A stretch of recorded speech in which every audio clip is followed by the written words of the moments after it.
Hello everyone, welcome back to another G1 Transformers review. Now as you can see I'm doing another traditional pretender. Now this was a second wave pretender and his name is Octopunch and he's a Decepticon.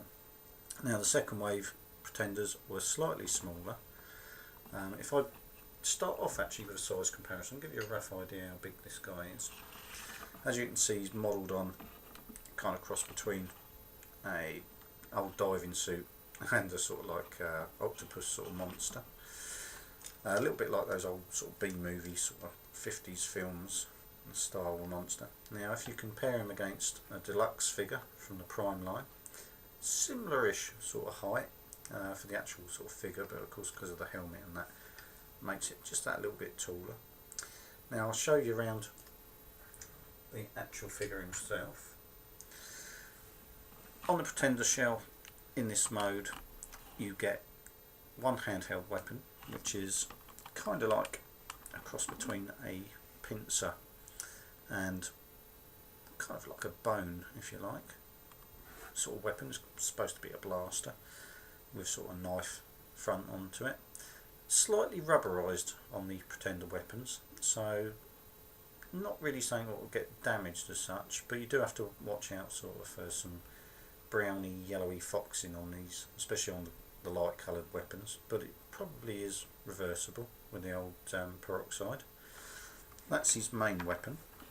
Now another couple of bits you'll notice as accessories are these little claw parts. Now they store neatly via these little pegs on his back, but you will need those later, so I'll take those off. Those are probably the most commonly lost parts of these, because of course storing it on his back they get broken off and lost, so I'll put those to one side. They are left and right handed as well. I'll show you the difference a little bit later on. Now another part which is detachable, though not really necessary to be detached, is again slightly rubberized helmet, and again it's the same, like I say, rubberized, sort of slightly soft squidgy sort of plastic. Really good sort of moulding detail on it, and sort of gives it a good look, but underneath of course you get the monster sort of face and head. There's no articulation on the head because of the fact that the diver's helmet fits on, and the only articulation with pretty much all the Pretenders really in this mode is the fact they got shoulder movement. But pretty good paint apps on this guy. This was one of my boot fair pickups, and to be brutally honest, if I could find G1 stuff in this condition knocking around boot fairs, I would be more than chuffed. Now as you can no doubt see through this crack up the side of his leg, this is the point of course which Pretenders snap apart. Now when you take the rear shell off, you find first and foremost the Decepticon Pretender inside. I'll show you a bit more detail on him in a second. You can of course stow other little weapons in here, and in this situation it has just dropped out, but I will show you it. There is the actual Transformers little gun inside.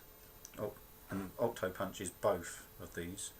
He's both the Pretender shell and the robot inside. It's supposed to be some kind of psychic sort of connection between the two on all the Pretenders. Now this is also probably the rarest part to find for this figure. Little tiny blaster, specific only to Octopunch, so pretty hard to pick up and really sort of like difficult to find one for a good price.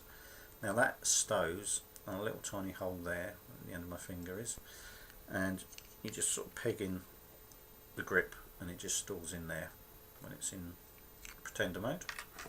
Now of course, being a Pretender you can snap all that back together, put his helmet back on. You don't have to take the helmet off to separate the two, that was literally just to show you the face. You can leave the helmet on all the time, and you can of course keep the weapon in his hand because it's not possible to fit the weapon onto the smaller robot figure. Now we get to Octopunch himself, the robot. Now this is how you sort of put it in for storage into the Pretender shell. Now I'll show you his alt mode first, which is really rather neat. Now you'll notice on these legs you get a slight step on the back of the legs. Now this denotes which hand this is. As you'll see, there's a matching step on the arm, and there's a hole there which the little peg pegs into, and you peg those in, and again left and right, so you see the left side effectively of its alt mode, but the right side of his arm, if that makes sense in robot mode, is this part. So you do really have to be careful if you're going to pick these bits up that you get the right, well, right or left depending on which you want, but the right part for what you want. So that is something to bear in mind if you're ever getting any of these bits. And of course this pegs in on the other side. Now this guy harkens back almost like a G1 Rampage, because you move what would be the robot's legs out to the side a bit, and you can open up these little gaps in the front like so,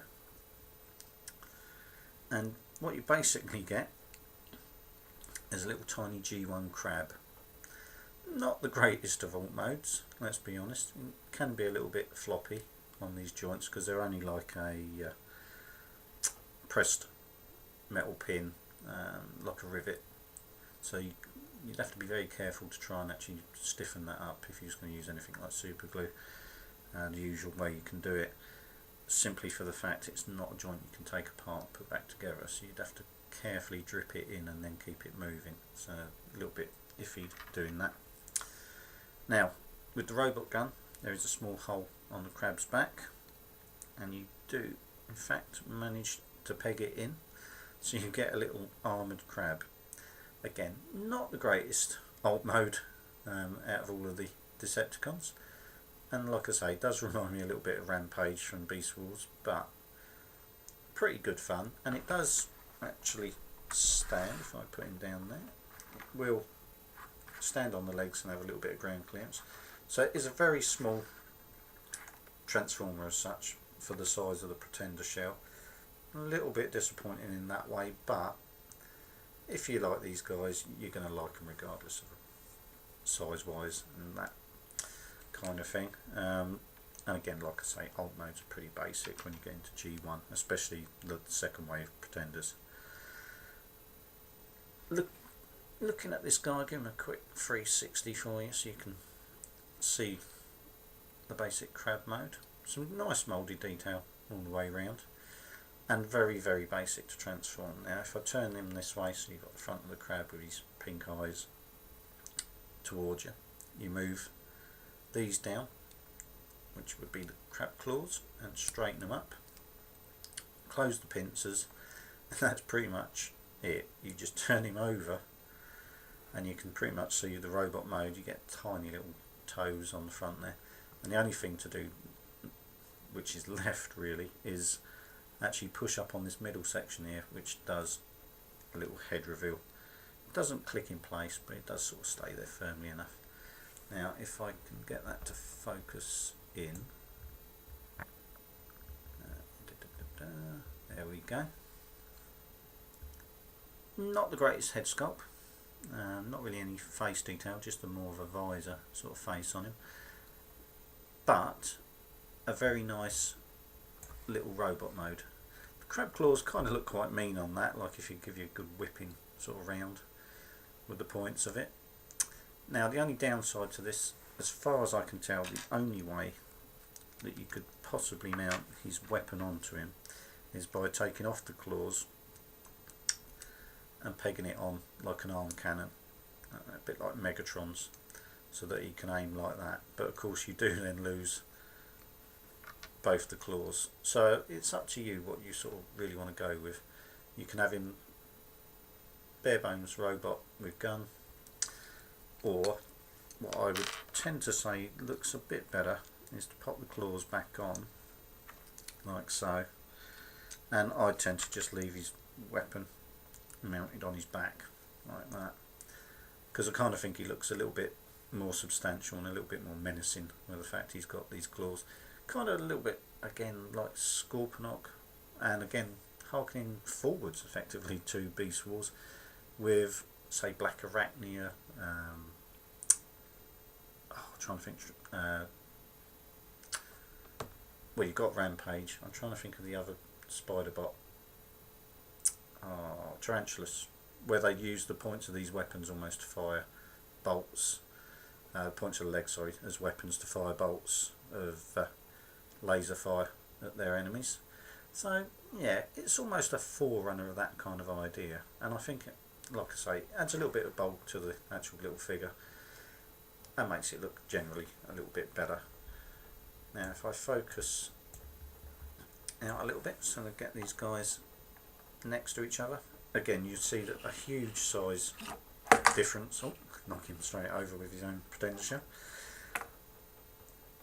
A huge size difference between these guys, and as I say, if I give you an idea how small the robot mode is, and a little bit disappointing in that way, like I say, compared to the G1 original wave of Pretenders, this guy is tiny, and it's the same situation on all of the second wave Pretenders, because if I bring in a Cyberverse size figure, that's basically what you're buying with a second wave Pretender.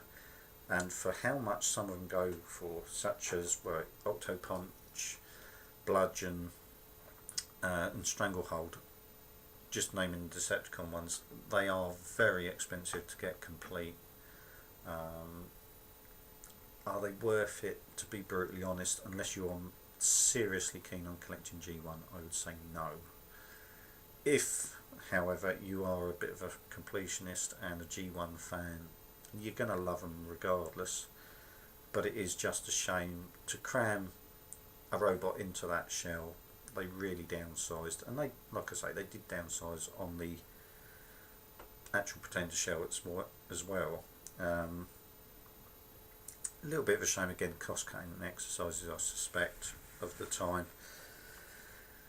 But like I say, really good figures. It's a little bit of a shame they never sort of went back on this and actually give it a bit more thought. The only plus side of this is because they downsized the robot figure, you actually got better alt modes effectively and better robot modes, even though they're tiny, than the actual first wave of Pretender robots, because they were very, very similar in their transformations, and it really did restrict on the alt modes, so you ended up with a lot more just Cybertronian looking alt modes in the vehicle sense, which, alright, there's plus and minuses of that, and the size wise is much better because again the transformation is more along the line between Scout and Deluxe, but it's a pity they didn't kind of work it out that they could have had an alt mode like that but of the original size.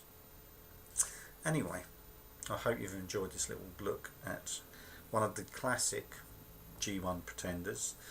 Only downside to this figure that personally I feel, other than the size of the actual Pretender inside, is the fact that in all the G1 comics this guy didn't come with a blaster like that as such. He had a trident. I was actually going to try putting Pterodive's trident in his hand, but unfortunately it's too thick on the part what folds to actually get it in there. Now if I ever found a broken one of them and I could actually chop the bottom of that, I would probably give this guy a proper trident, because it would so much make him look more like the character that we came to love in the G1 cartoon, in the G1 comic, sorry, as he was often sort of drawn with like a net and a trident to make it more like a mythical water beast, water monster. Anyway, like I say, I hope you've enjoyed this review. I thought I'd just get a quick one out as I've got a little bit of time. Thank you for everybody who's recently subscribed, and I will try and get more reviews out in the near future. And that's basically it. So thank you for watching, and I shall see you again.